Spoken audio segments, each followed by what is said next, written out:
It looks like Alexi Treviso and her defense team are digging their heels in, and we're going to talk about some of the evidence and what some of the possible directions the defense could go in today's video.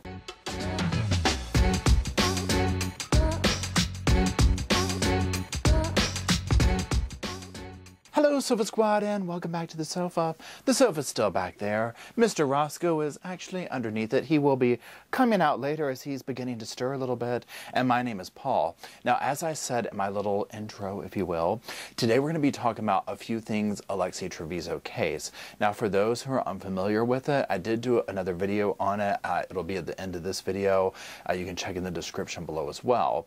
That goes more in detail of the overview, but very quickly, Alexi is the teenager who, at the time at least, went to the hospital complaining of back pain, proceeded to give birth to a baby boy in the bathroom, and then put him in a garbage can and came out to play it off, I guess, as if nothing happened. Well, clearly this didn't work. She got caught.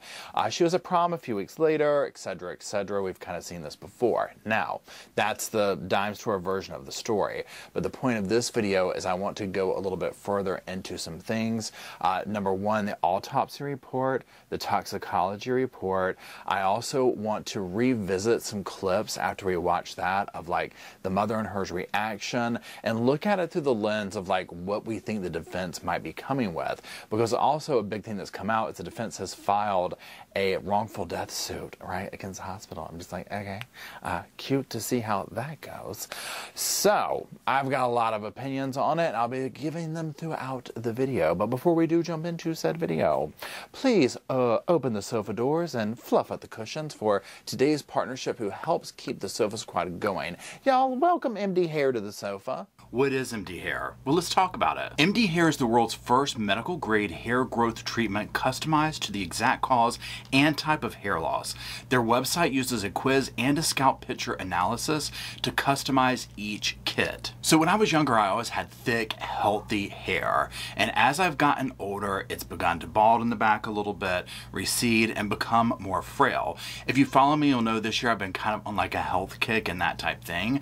So when MD reached out to me, I was like, yeah, absolutely, let's give it a try. So one thing that was super cool to me is you start with a quiz online identifying what your goals and issues are. You even upload a picture of your hair, and it told me I had stage 2 hair loss. Not a shocker, but yikes. Their treatment kit came with several different products, each with their own effect and natural ingredients. Now, I personally really love the shampoo, conditioner, and the serum. The shampoo was nice, it felt quality, it felt good, and the conditioner the same way, and it felt really good in my hair. It left it feeling like it was more manageable, thicker, even after the first couple of uses. The serum, I would say, is probably my favorite thing. It just felt invigorating on my scalp. I absolutely loved it. MD Hair is backed by science, 24/7 dermatologist support, and clean and sustainable. So go ahead and give them a try. Customize your hair regrowth treatment with MD Hair, and you can use my promo code RLFMS70 to get your first month of customized products at 70% off. Check out the link in the bio. All right, so be sure and check out their stuff in the description below. Now, also keep in mind as we go through this and I give my opinions, they're literally just that. They're my opinions.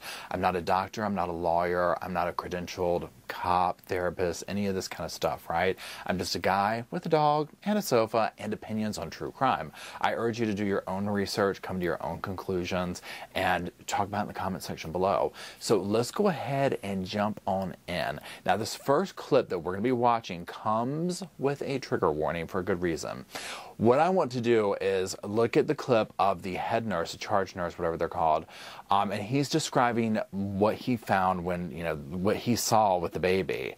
And the reason I want to play this is so that we can have, you know, like, okay, this is what could potentially be on the stand. This is who could be getting up there and talking if this goes to trial and what he's going to say. Because as we hear what her defense is trying to say, and as we look at it through the lens of like, well, this is what the autopsy said, this is what the toxicology said, and that type thing, keep in mind that this story could be on the stand verbatim. So, but again, if that bothers you, you know, then go ahead and skip over this part of the video.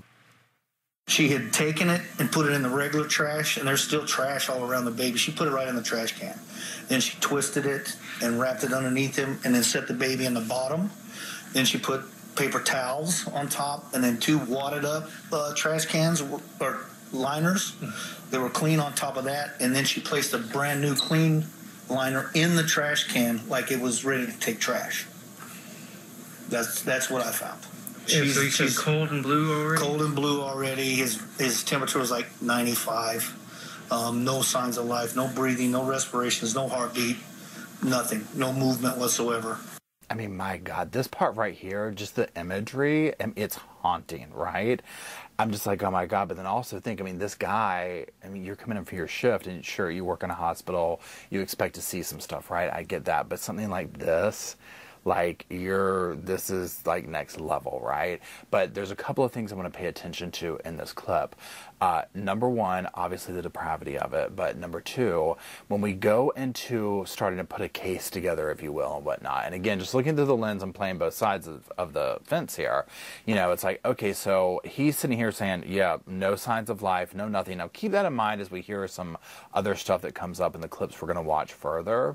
But no signs of life. Look at the amount of effort she put into hiding the baby, right? And again, the common sense question will be as we get further into this, well, if she's claiming she didn't know or this, that, and the other, well, why wouldn't you run out and be like, my God, I just had a baby, you know?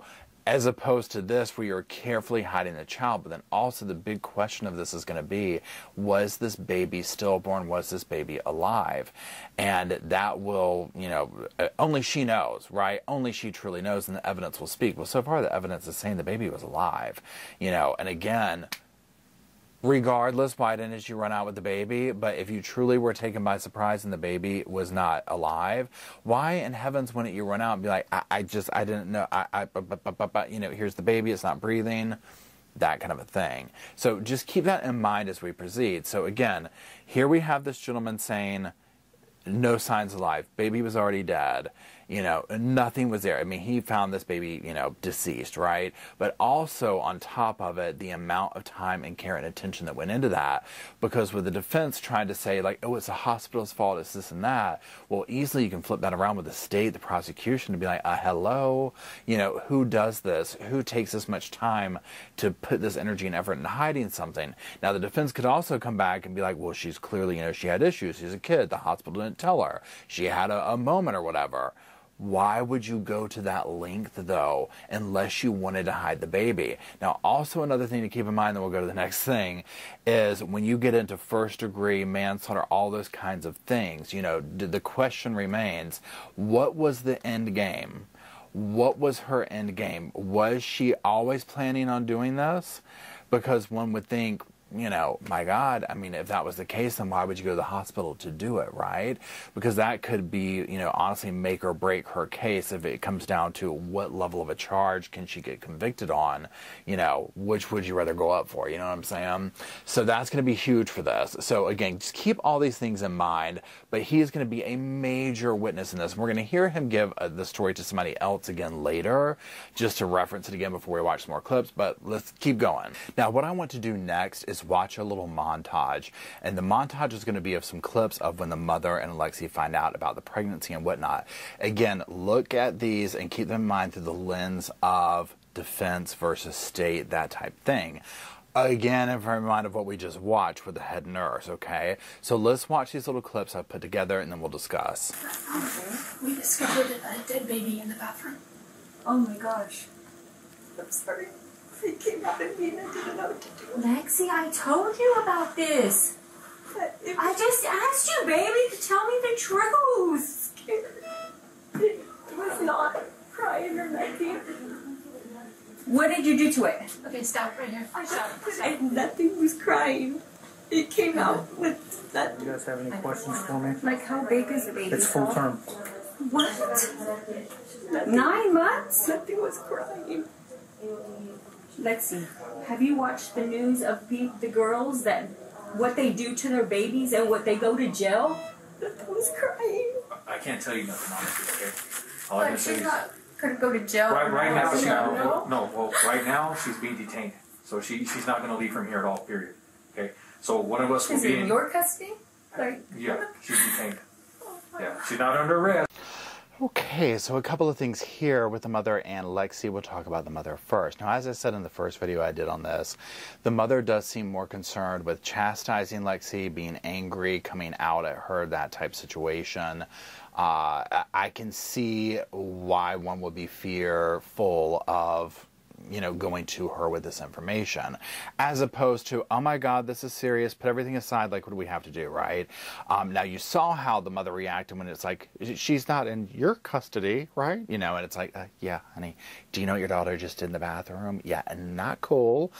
We need to figure this out, right? It's almost like the severity of that doesn't equate. I don't know. It's very odd to me.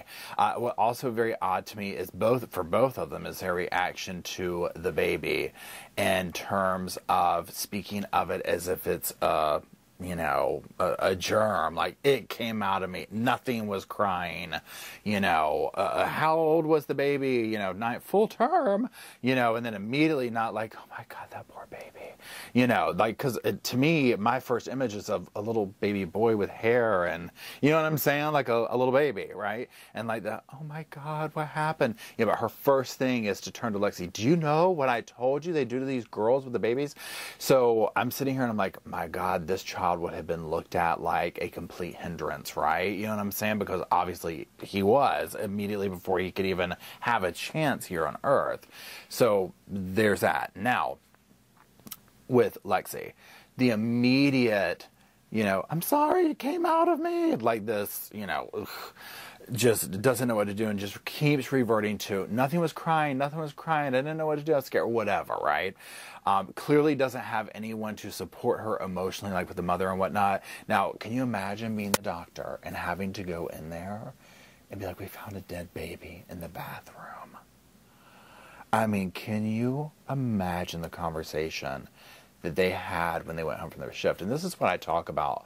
If you follow me, you know I talk about like the various levels of victims and stuff like that in these cases. And you know, when you look at the hospital staff, all this, the police, the investigator, all this type of stuff, you know, in a sense they've been victimized by this as well, because it's like, my God, that doesn't leave your mind, right? This event of like whatever is going on with these two women that led to the decision-making process, that it was seemingly and allegedly, because I don't know, was not there, that the best decision was to do this to the baby and leave him in the garbage. I mean, my God. And then God help the ones who had to actually find the baby, take him out, clean the room up. I mean, can you imagine? It sends goosebumps all over me. Now, still, that being said, if we look at this through, you know, okay, defense versus state, that type thing, couple of things with the mother. Now, the mother, again, will claim in other body cam footage and whatnot, and even here where she's acting, you know, I didn't know she was pregnant. You know, I didn't know. Lexi didn't know. Two things that she says just in these clips right here. She's like, I told you, Lexi. You know, and I told you to be honest with me. And then the comment of, I told you what they do to these girls with these babies. So I'm sitting here thinking this internally and out loud, I guess, and with y'all. I'm like, if you didn't have an inkling that she was pregnant, why would you be saying these things, right? Because for me, at least, I'm just like, how would none of you know that she was pregnant? Herself included, the mother, the boyfriend, all of the above, right? I'm not buying that, but especially Lexi, right? Now, spoiler alert if you watched my first video, I 100% think she knew she was pregnant. I question what her end goal was, though, right? I would like to think it wasn't to do this to her baby, but it's 2023, right? You can't trust people for all that you can throw them for the most part, right? Anything is possible, sadly, to say in this day and age. Now, with the mother, I'm like, how would you not know she was pregnant? Why would you be having these conversations with her? And maybe it was like this shared delusion where Lexi was like going to lie, deny, and the mother was just going along with it for whatever reason. I don't know, right? I wasn't there. And again, I mean, I don't know this for a fact. These are just my opinions and kind of what I'm going off of. You know, but again, just looking at that right there, I think the state would easily be able to say, well, here's this information. Now, the defense, I do believe, could say, well, hey, hello, you know, She was obviously having a moment. She was having some kind of, mental breakdown or whatever. I mean, no sane person does this, right? I could see them totally going with that, and really it's the only thing I could see them saying. But again, and when I say pre-planning, I mean, even if it happened in the moment of, oh my God, I just had a baby in here, I'm going to dispose of him and hide him in this way. This is someone covering up something they know they did is wrong. Now, with all of this in mind, we've gone over these two things. Let's go ahead and talk about the autopsy results. And we're going to go to good old Vinny. We love Vinny over at Court TV, and look at a few clips with him and some doctors that he interviewed in relation to the autopsy report, as well as the toxicology report. And then, well, we're going to talk about it. Now, in this autopsy, they said, yeah, there was air in the lungs. The baby took breaths. So yes, the baby was alive, the baby took breaths. Let's talk about that report real quick. I'll put the screenshot up here on the screen. So you see the cause of death, asphyxia. I see that name very incorrectly all the time. I apologize. Suffocation, strangulation, manner of death, homicide. Now go down here, how injury occurred. Tied in plastic bag. So this is what the autopsy is coming back with. Now, of course, does this not mean that somebody's going to try and talk their way out of it or whatever? Absolutely. That's why we have court. And I totally expect her to do this. I do not expect her to plea out or charges to be dropped. I think this is going to be a bitter battle to the end. Now, let's listen to an actual doctor talk with Mr. Vinny about this process and whatnot, and hear what she has to say. Right. The most important thing for us to determine in cases like this is whether or not the child was born alive or not. And one of the ways that we test that is to determine if there was air in the lungs. And we can do that in a couple of different ways. We can do it microscopically by identifying that the alveoli in the lungs had expanded and were air-filled. We can also do that by floating the lungs in water. The lack of maceration tells us that the baby was not dead in utero. So we really have all indications here that it was a live birth. Now, like I said before, only Lexi knows what truly happened behind that closed door, but seeing the level of desperation and whatnot that she went through to hide the baby boy, to cover it up along the way, if she allegedly knew and whatnot. But my mind just goes into this, horrifying, I don't even know what you call it, like imagery or whatever of like, what took place. Because again, I believe that the baby boy was born living. I believe she freaked out, and I believe she did whatever she had to do to cover that up in that time. And so I guess my question comes down to, again, what would happen there? Like, is it okay, the baby didn't cry, so I just put him in a bag, or did I have to do something to prevent him from crying before putting him in said bag? We don't know. Now, that being said, that all that science talk she just did, I mean, I'm like this, I'm like, sold, right? How do you, go against that kind of a thing? Now, again, we've seen these cases. They'll find an expert somewhere, and she'll talk about it here momentarily, but also keep this in mind, because when we hear from the toxicology doctor, she'll bring up a couple of points that I'm like, this might be something that the defense tries to do, but let's continue for now. When it comes to whether or not this was a stillbirth, could you see any scenario where a forensic expert would come in and have a differing opinion than the doctor who performed the autopsy, if you're talking about air in the stomach, aerated lungs? Is that something that could be in the gray area, or is that something that's pretty crystal clear and you would expect doctors to agree on? That is pretty crystal clear. I would expect doctors to agree on that. If the baby took a breath or breaths, there should be air in the lungs, and there was. Now, before I say anything else, someone help me out here in the comment section.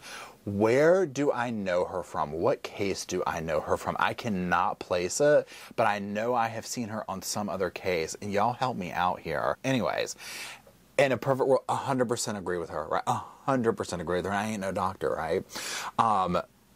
Because I'm just like, my gosh, yeah, absolutely. How do you, deny that? Y'all, if you follow true crime for a while, like I've said, they found an expert to speak on Letitia Stokes. behalf, for God's sakes, right? I mean, come on. You know, there's somebody always out there that needs money, you know what I'm saying? And so there's going to always be an expert that comes for the defense and tries to say, you know, whatever needs to be said and whatnot. And I'm not trying to knock that each side needs their own, you know, voice and experts and that kind of thing. You know, that's how the judicial system works, and I believe in it. You know, but I've seen so many cases where I'm like, really? That's your story? You're going to actually get up here and try and sell us that? And how much were you getting paid again? Kind of a thing, right? So I'll be curious to see, because, like, and I think Vinny says in this little panel at one point, like, this is going to be a case, you know, battle of experts and stuff. And 100%, if you look back to Brooke Skylar Richardson's case, I mean, so much comes down to all of this kind of expert testimony. And it honestly is going to come down to, you know, well, a couple of things for me. Experts, but also the witnesses, the nurses, these people. Because like that, the nurse that was like, I went in and found the baby like this. They're going to talk about behaviors. They're going to talk about what was said, what wasn't said, all this type stuff, right? And so, I mean, just from what I've seen, and again, I don't know. I'm just sitting here from my sofa, you know, it ain't looking good is what I'm getting at. Now, okay, another trigger warning for the next clip we're going to watch, because we're going to go watch another interview with a head nurse, and he is recounting his story again to like another investigator. But I want to play that again to prime us for a couple of clips we're getting ready to watch after that. So again, if you don't want to hear that kind of stuff, just skip over it. He was blue, he was tucked in there. She had him wrapped in one and twisted and then folded under him. And two more on top of him, and then another trash can, a clean one, in the trash liner. So when I broke it open, he was tucked here, and there was nothing. Sorry you had to go through that. I'm serious. Yeah, it's, well, everybody, it's just crazy. Yeah, I know. And that's not the placenta had? No. Okay. That's we why shipped her, blood. yeah, that's where she went to Loveless. Loveless in Roswell. Yeah. Okay, I'm sorry. I misheard Lubbock. I'm sorry. Yeah, she still hadn't delivered the placenta. The irony that she was sent to a place named Loveless is not lost on me. Now, again, listening to this, where he's talking about where the baby is curled under, oh my God, just breaks your heart, right? I'm like, oh my God. But again, I said it before, you know, this is what I'm talking about. This guy's never going to see this, right? This is what happens with these crimes and whatnot is, I mean, people all the way down to somebody, they're going on their shift. And again, I get he's a nurse, he sees stuff. But like this kind of thing right here, I mean, come on, like, and again, hopefully they'll never see it again. Also, you notice how the guy talking to him was like, I'm serious, I'm sorry that you had to see that, right? I mean, it's just, it's nothing that you want to know. That's a side of humanity that no one wants to experience and nobody wants to see. Another reason I wanted to show this is because this is one of those dynamics where it's like it's going to be really hard to talk your way out of this, right? Again, the pre-planning, all this kind of stuff. When I say pre-planning, like in that moment of I had the baby, let me hide it up and then go back out here and I guess try and talk my way out of it or think that it'll just go away. And that to me seems like a very teenager-y thing to do. And again, but I believe that Vinny talks about this, or one of the people on there, about that mindset, the difference between a teenager and an adult. And clearly this is not, right, your regular teen. There's some stuff going on here with her is what I'm trying to say, meaning a maturity level, that type thing, whatever the dynamic with her and her mother are. And so this is not your run-of-the-mill teenager. There's clearly something going on that would lead somebody to make this decision, right? Because again, I'm coming from the standpoint that I 100% believe that she knew she was pregnant this whole time. And to me, we'll talk about some of the evidence that proves that here in a little bit. Now, that being said, again, if they try and go with this whole like, oh, she was, you know, sheltered or whatever, or, you know, had a, you know, a psychotic break in the moment and didn't know what to do, that's kind of the only excuse that I could come up with that would seem illogical for the defense. But again, I think a jury will buy it? I doubt it, but she might be able to pull the sorrow card. We'll see, though. Absolutely. What he describes is intentional. The baby was wrapped up and tucked in into this plastic bag and around this plastic bag, and that was intentional. There was no way that this baby would survive that. Now, what the Emmy is talking about is entrapment, that term that's used in talking about how the little baby boy, Alex is his name, passed. And again, a key word here, intentional. So go on the level side of the defense. She didn't know, it's the hospital's fault. She, you know, did this, that, the other, whatever. okay, what's the excuse for the actions taken after that in the bathroom of hiding the baby, going back out there until the staff has to come out and say, we found a deceased baby in the bathroom? I mean, come on. This is intentionally trying to hide something because, again, and I believe I've heard from some people that this was a safe haven hospital. This was a place, if she did not want this child, she could have just walked out and said, I can't do this. Please take this baby. Make sure he gets a good home. There's numerous things there. You know, she could have, I mean, there's 1,000 things she could have done along the way, right, that she chose not to do. And instead she did whatever might have taken place behind those closed doors, which only she will know, as I've said before. Now, let's take a look at some more findings from this autopsy, which will be very, very significant. Live-born male newborn, aerated lungs, air in stomach, no decomposition. Tell us a little bit about that, what that means, because I think part of the defense here will be that this child was not born alive, that this was a stillbirth, or perhaps died very quickly after taking 1 or 2 breaths. Now, we've already heard from her attorney saying the hospital gave her all these drugs and blah, blah, blah, blah, blah. And we're going to talk about the toxicology here in a second. Yeah, but I do agree that this is going to be a complete level or avenue that the defense tries to go, is the baby was already, it was stillborn, right? Like the baby was stillborn, or something that the hospital did, their negligence caused the baby's death. And now we'll talk about this a little bit more, but the talk of the hospital did the pregnancy test, the result was on the screen for like 45 minutes, she didn't know, type thing. Now again, remember, she's going in here, I'm not having sex, denying everything. I mean, hardcore denying. And again, to me, when you get into that level of when you are in the hospital giving birth, whether she knows not whatever, right? You have to know something is up with your body at this point. This was a little skinny mini girl leading up to this event. She was gaining weight. We'll also talk about the diet pill she was taking. You know something is going on with your body, right? So to be in that level of denial, which maybe she was, I don't know. Who am I to say? I don't even know her. But to go in there with that kind of denial, I mean, that's next level, okay? That is hardcore. But it also just reeks of a teenager who is utterly afraid of their parent, of their consequences, of their actions for getting in trouble. And so they're going to sit here and lie till the very end. Well, the very end for her was having to run into a bathroom and give birth to try and continue to keep the facade up, the lie up. And it was like that was the end of the road for her. But it's like, what, you can't even put the logic together with it. Okay, so now let's talk about the toxicology report. It's on the screen. It came back, and remember, the defense is like, well, they pumped her full of drugs, and, my God, she's lucky to be alive herself. I mean, this horrible hospital.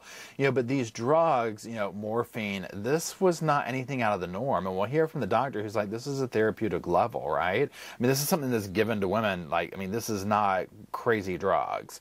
But also what is of interest is what Lexi was putting into her own system. Now let's return back to Mr. Vinny, and he's talking to yet another doctor who is talking about the toxicology. Now first off, I put together a little montage of some of the highlights of the clips. So let's watch this, and then let's meet back up at the sofa and talk about it. He was talking about the morphine, this 19 nanograms per milliliter. What does that tell you about what happened to this baby? Now, that's still a therapeutic level. What goes into the mom goes into the baby, right? So that's how we know that the baby even got it. I don't think they would have given her anything to harm the baby. Now, could it have impeded breathing? Potentially, but, you can't ignore that the baby was very, very, carefully disposed of. Okay, so yes, like she said, therapeutic level. She doesn't think the hospital would give something to her to harm the baby, that type thing. If you play devil's advocate with what the defense is saying, of course, the defense is going to try and poke holes and go with anything they can. Yes, of course, these drugs, and as the doctors will say, I mean, any drug can have, a consequence in the baby, right? And the person taking it. I mean, this is just how they work. And so there's always that possibility, right? And I do think the defense will try and ride that home. And again, if the defense tries to go the route of, the baby, there's no crying, there's no nothing, clearly something happened. The hospital, didn't tell her she was pregnant. They gave her these drugs without doing this or that, and this, harmed the baby, right? A complete avenue that they could go. But then again, I always come back to this, and just what she said. Look at how careful she was in disposing and hiding the body. If that was the case, if she didn't know and she gave birth to a stillborn baby, why in God's name would you not go out and say, oh my God, here you go. I just had this baby. He's dead. He's not making noise. Please do something with him, but I can't, raise him. Whatever the case is, right? Anything but what she did. And I think that it's going to be very, very hard to ever get around that fact in this case. I do want to put out there, though, that the baby got CPR, I think, if I'm not mistaken. That's a very critical element to clarify, because that can artificially inflate the lungs or get air in the stomach. So you don't want to overcall that, and we know she's already at the hospital. They're going to try to resuscitate a baby. Not just assume it's dead. So I just want to put these little caveats out there. These are not straightforward cases at all. No. Okay, I thought this was an interesting, and I shudder to say the word caveat. If you followed me for the Nancy Brophy trial, you'll know why. But very interesting thing she puts out there, because the defense could completely run with this. Now, again, I don't know how this stuff works. I'm not a doctor, so if you are, drop it in the comments. But we heard from the charge nurse who's like, I found the baby. And the other nurse is like, we found the baby. This is what he looked like. He's clearly deceased. So even if they try to do that, it's almost like, in my opinion, and again, unprofessional sofa opinion, I'm like, say somebody had tried to do CPR. Well, they find the baby and they're testifying on the stand, and that's how I'm viewing this. Well, the baby was blue, he was lifeless, but we went ahead and tried life-saving measures, but those did not work. And so the defense could be like, well, that's where the air came from. Well, couldn't you prove that? It's like, well, no, we can already tell that the baby was breathing because of the color, that type thing. But again, I don't know. If you know about that, drop it down. But I thought that this was another angle where I'm like, okay, this could be something that the defense could try and get out there to be like, hey, look, this explains this away, right? Because they're going to be tasked with trying to explain away some very concrete evidence, in my opinion. Now, let's hear about those drugs that Lexi was taking on her own. Yeah, it's phentermine. Phentermine, 420 nanograms per milliliter. Is that a lot? Should someone who's pregnant be taking that? Can that impact the child as well? I mean, anything the mom takes impacts the child. You have to remember that. Now, this is normally a diet drug. If you recall back in the day, fen, that sort of combination that's no longer used for other medical complications, that it was part of that combination. Oh yes, old Fin days, I do remember those. It was quite the craze. Now here's another thing for me that I'm like, oh yeah, guilty. Again, just my opinion. But I'm like, why were you taking that, right? I mean, obviously, for weight reasons and whatnot. Now remember, all throughout this, it's the, she did not, this is according to alleged friends and former friends and whatnot, that, she would play off her weight gain and say things like, I know I need to go on a diet and make excuses for it. So, we've seen the cheerleader videos. I mean, I'm just like, girl, like clearly showing, right? So this to me is another thing of like, why would you be taking this? There's no other reason. She wasn't the type, young lady that looked like she needed to take something like this unless she was gaining weight and whatnot. So now saying that also where, the defense is like, oh, well, the hospital put all these dangerous drugs in her. And I'm like, well, what do you call that, right? I mean, seriously, if you're going to ask me which drug I thought would harm the baby, the morphine or the fen, I'm like, hello? Or not fen, but the one she was taking, right? I mean, come on. So that to me is just another thing improving. And of course, it could be circumstantial of she knew she was pregnant. She was trying to control her weight, keep it, under, on lockdown, whatever you want to say. But it's just more strong evidence for the state. Now, if you were to look at it from the defense, it could be like, hey, she was gaining weight. She didn't know why. She's a high schooler. She wants to be on the cheerleading team. So she started taking this. Like, no harm, no foul type thing. I mean, they could excuse it away for sure. I'm not denying that at all. But circumstantially, when you look at the context of the situation in totality, I'm like, girl, we know why you were taking it. Now, let's move on to the lawsuit, because I think that this sums up everything that we can expect out of the defense and Lexi and all that. They believe that the hospital is responsible here for what happened. It's not a murder case. It's the hospital who perhaps, according to the defense, they may go this way, caused the death of this child. And again, completely, that's what I think the defense is going to do, and they already stated this. Now, they could change this as more evidence comes out, but we'll have to see. So I'm going to put up on the screen now the lawsuit that was filed, and we're just going to talk about that very quickly. So number one, if you go down to the party name, it's Fierro Alex Ray. Now, again, this is a mixture of Alexi's name and her boyfriend's. And you see those all listed down below. Now, one thing that I do think is interesting is, this is where it says informal petition for appointment of wrongful death, personal representation for wrongful death action.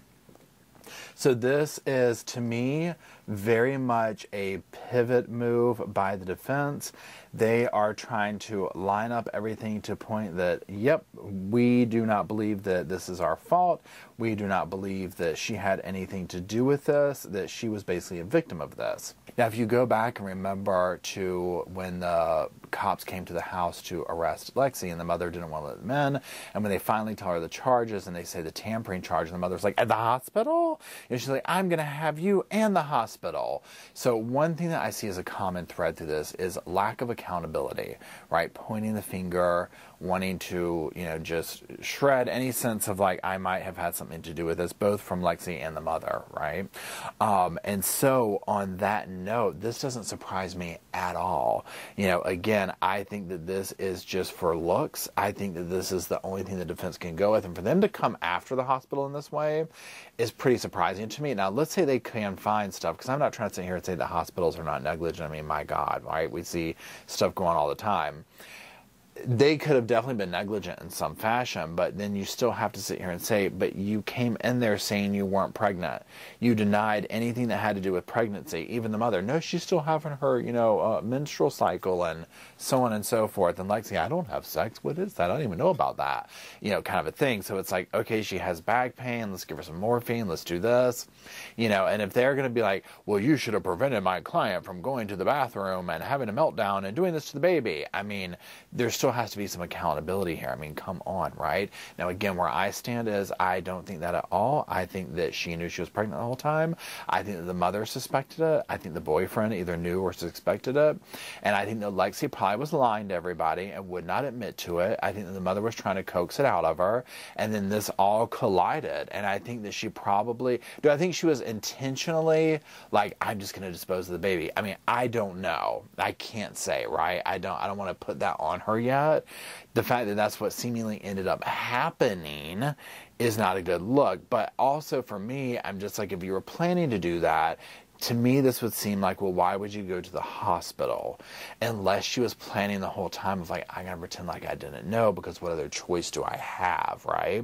Maybe she was in a scenario where she couldn't get away from anybody to go have the baby somewhere. Because I would think if she was planning on disposing of the baby, like that was what she set out when she realized I'm pregnant.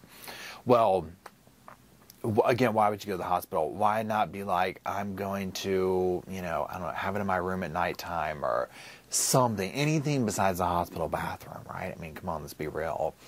So there's that. Now, the fact that the defense is coming out, filing this, doing this, I 100% expect this to come out of them. I don't expect the mother to take accountability for it. I don't expect Lexi, because to do that would be to admit to having taken part in something that's absolutely horrific. It's very difficult for the mother to sit here and take any kind of accountability for it, because then you're admitting that your daughter went under the radar for this long, being obviously pregnant, right? And there's could be legal ramifications for it. I mean, I don't know, right? But I'm sure the mother's kind of like, eek, because in the body cam footage, she says, like, I didn't know she was pregnant. I don't believe that. She acts completely, sideswept by it. And it's just like, but why did you say certain things that you said?